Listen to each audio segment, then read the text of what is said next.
What's up guys, KalipezTech here, coming back at you with another video. Today, we're going to be doing a comparison between the Samsung Galaxy A02s and the Samsung Galaxy A52. So let's get started. The Samsung Galaxy A02s has a 6.5-inch PLS IPS LCD display with a resolution of 720p, a PPI of 270, an aspect ratio of 20:9, and a screen-to-body ratio of 81.8%. We got a water drop notch here for the front-facing camera, and for a water drop notch, it doesn't really look very bad. Usually these notches are a little bit intrusive and make the general design of the phone look really messy, but this one really isn't too bad, so I can't complain too much. This camera is 5 megapixels.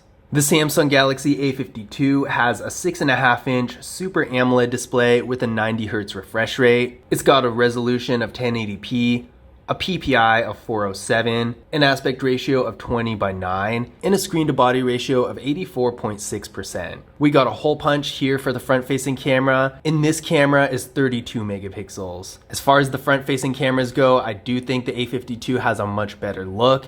It looks a lot cleaner and more modern, whereas the water drop notch on the A02s, even though it doesn't look bad for a water drop notch, really, in comparison to a phone with a hole punch camera, doesn't quite look as good. Now that being said, both of the phones do have a nice, sleek, modern design that I'm a big fan of. Both of them have more matte materials on the back that don't pick up too many fingerprints. You can see a little bit of something on this one, but it's really not bad in comparison to those glossy ones. So overall, I am a big fan of both of these phones appearance-wise. As you can tell by the megapixel count, the Samsung Galaxy A52 is gonna have a higher quality camera than the Samsung Galaxy A02s. Now for storage, the Samsung Galaxy A02s has 64 gigabytes of internal storage with microSD card expansion. Really impressive for such an entry-level phone. A lot of the phones around this price range have only 32 gigabytes, and sometimes in certain rare occasions as little as 16, which I think is insane in this day and age. Apps are getting larger and larger, and having a lot of storage is getting more and more important. Whether you're an average user or a power user, it doesn't even matter anymore. Sometimes less is more, but in the case of storage, more is honestly more, and it's always good to have as much as you can get. Now the Samsung Galaxy A52 actually has 128 gigabytes of internal storage, also with microSD card expansion. So even though the Samsung Galaxy A02s does have an impressive amount of storage, the A52 simply has more. With double the size, you're gonna get a lot more space out of this one.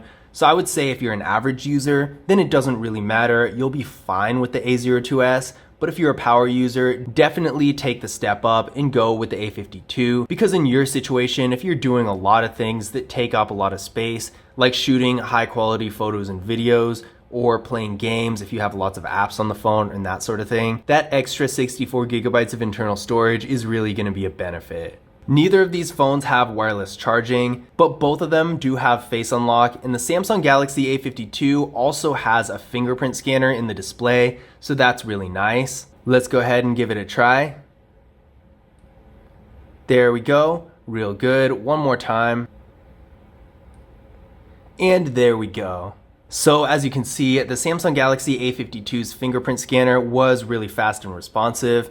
Now the A02s does have face unlock, even though it doesn't have a fingerprint scanner. So if you prefer face unlock, then this shouldn't be an issue for you. But if you do want both options, face unlock and a fingerprint scanner, then the A52 is gonna be a better option for that, since it does have both. Now taking a look at the rear camera setups here, the Samsung Galaxy A02s has a 13 megapixel rear camera, a 2 megapixel depth sensing camera, and a 2 megapixel macro camera. So not bad. I do wish it had an ultra wide camera though, because honestly a macro camera isn't nearly as useful, but at least it does have a decent setup. The Samsung Galaxy A52 on the other hand has a quad camera setup with a 64 megapixel rear camera, a 12 megapixel ultra wide camera, a 5 megapixel depth sensing camera, and a 5 megapixel macro camera. So camera wise, the Samsung Galaxy A52 is better in every way. I'm gonna show you a quick photo sample just so you can see the difference. So as you can see here, the one on the left is of course a picture taken by the rear camera of the Samsung Galaxy A02s,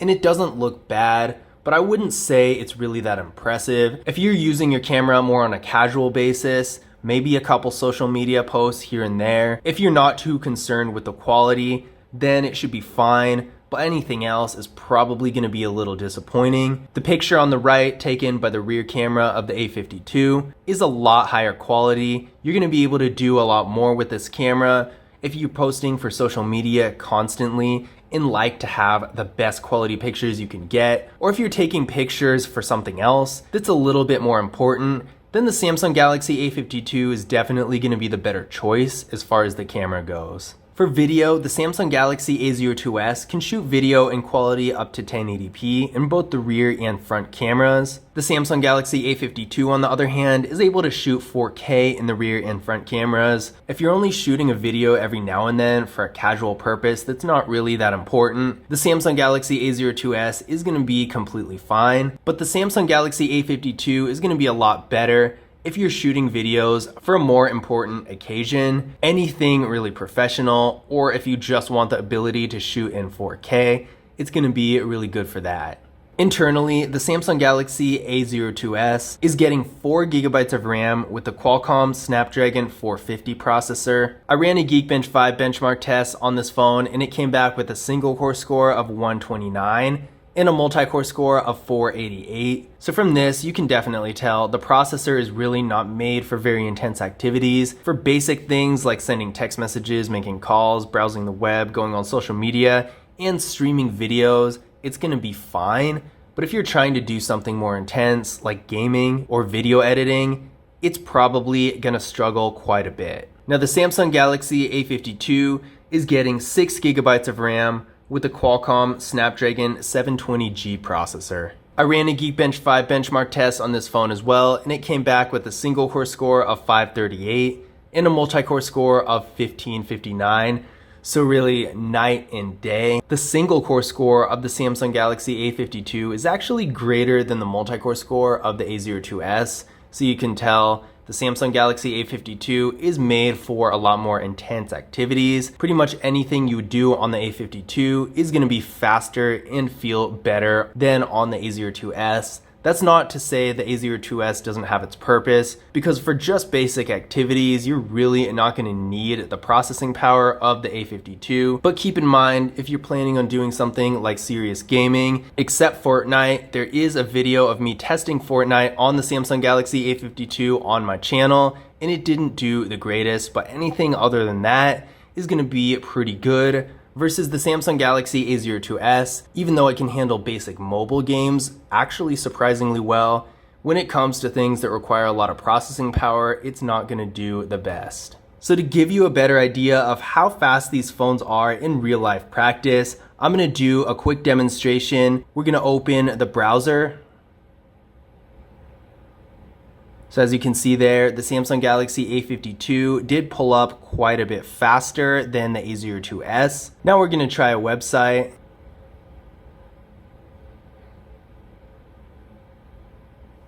And as you can see there, the A52 again pulled up the website significantly faster than the A02s. Now, while there are a few factors that could influence that outcome, the difference in speed during that demonstration is significant enough to conclude the Samsung Galaxy A52 is definitely faster than the A02s, and that's really just the tip of the iceberg. Something basic like browsing the web isn't going to show the difference as much as actually having the phones in real life and using them on a regular basis.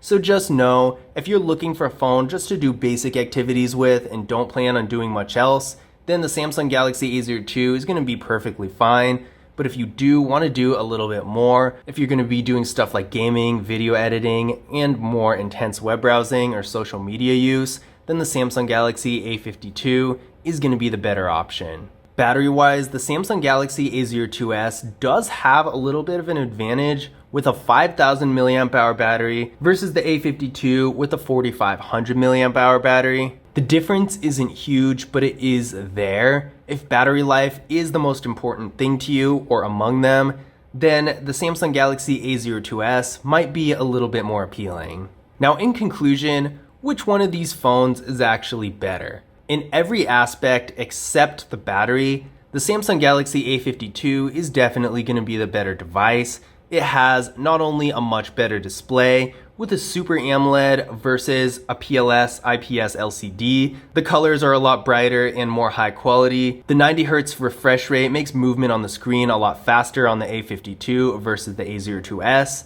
And it's all around going to be a better experience for stuff like content consumption. The A52 also has double the storage, a much faster processor, and a much better camera, and a lot of features that the Samsung Galaxy A02s just doesn't have. But on the other hand, the Samsung Galaxy A02s, first of all, has a slightly bigger battery, so if that's important to you, if you're on the go a lot and can't always charge your phone, this might be a factor for you. But also for daily basic use, if you're not really doing anything special, then you might not actually need the processing power and extra features that the Samsung Galaxy A52 offers. So at the end of the day, if you're looking for a phone just to do basic activities with, like sending text messages, browsing the web, making calls, maybe going on social media here and there, and you're not much of a camera user, then the Samsung Galaxy A02s is going to be perfectly fine for you. But if you do like to shoot high quality photos and videos a lot, maybe you do a lot of content consumption or gaming, or if you have a lot of apps and that sort of thing, then the Samsung Galaxy A52 is going to be a better option. But I hope you guys enjoyed the video. If you did, be sure to leave a thumbs up and subscribe, and I'll see you in the next one.